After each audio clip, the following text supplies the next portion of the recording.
ये चीज़ तो दुनिया का एक मसला है, एक ग्लोबल इशू है, इसको आप कह लें कि ये सिर्फ हमारा या किसी एक बंदे का नहीं है। फेसबुक खोला, यूट्यूब खोला या कोई और सोशल प्लेटफॉर्म खोला तो उसके बाद घंटों तक उसमें लग गए। कितनी दफ़ा ऐसा होता है आप किसी जगह पर बैठे हो, किसी काम के लिए एक मैसेज खोलें, बस उसके बाद दूसरा मैसेज, तीसरा मैसेज, चौथा मैसेज।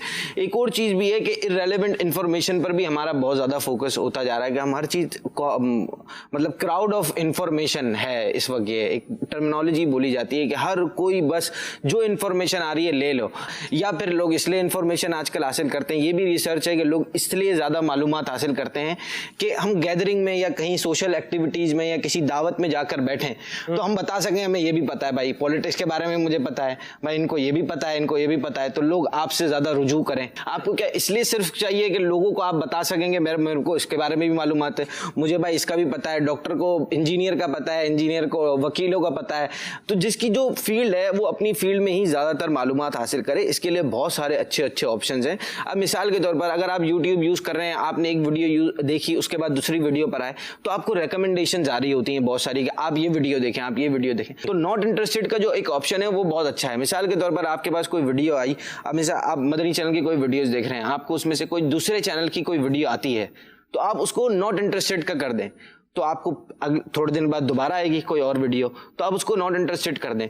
जब आप 8-10 बार करेंगे ना तो उस टॉपिक पर आपको वीडियोस आना बंद हो जाएंगी। क्या बात है। ये YouTube खुद उसका एल्गोरिदम ऐसा है कि वो ऑटोमेटिकली आपको वही चीजें रेकमेंड करेगा जो आप देखते हैं। बहुत सारे लोग बोलते हैं हमें यार इस तरह की वीडियोस आ जाती है, इस तरह की वीडियोस आ जाती हैं, ये अजीब सी वीडियो आ जाती है।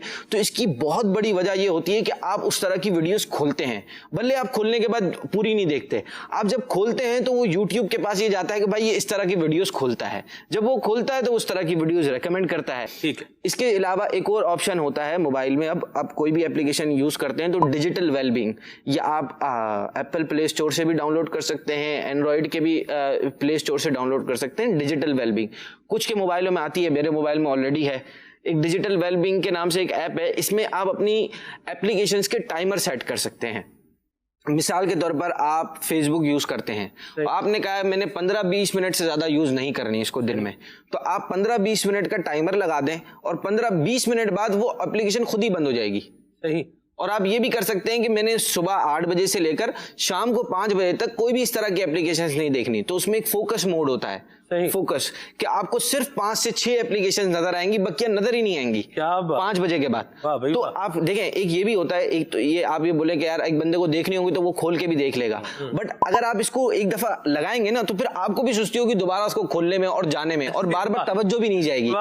ये भी सुस्ती होती है कि आपकी तवज्जो भी नहीं जाएगी उस तरफ और कि आप दोबारा उसको खोले। मिसाल के तौर पर बंदा फ्री बैठा हुआ है तो उसने खोला और उसको फेसबुक नजर आ गई, उसने खोल ली, नजर ही नहीं आएगी तो वो शायद बच जाएगा।